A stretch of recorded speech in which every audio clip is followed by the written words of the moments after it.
want to appreciate His Excellency the Governor for creating some time so that we can make these bills into laws now.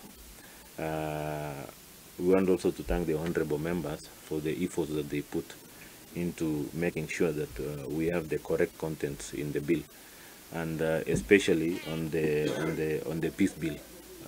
And you know, West Pokot County, we have been having challenges along our borders and many other places.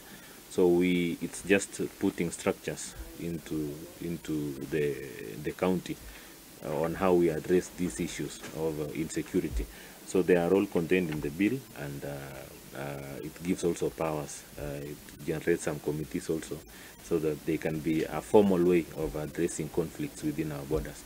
So we think this morning I've ascended the two bills, the finance bill and also the peace bill.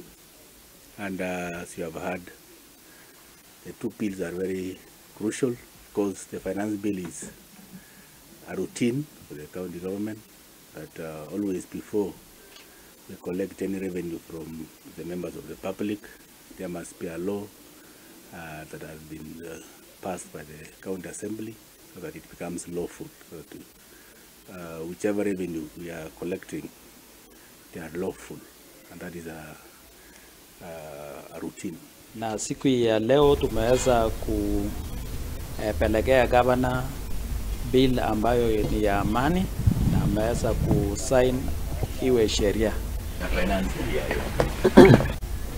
Na ripoti iyo igi Gucokereria Thayu matura-ini ma rũgongo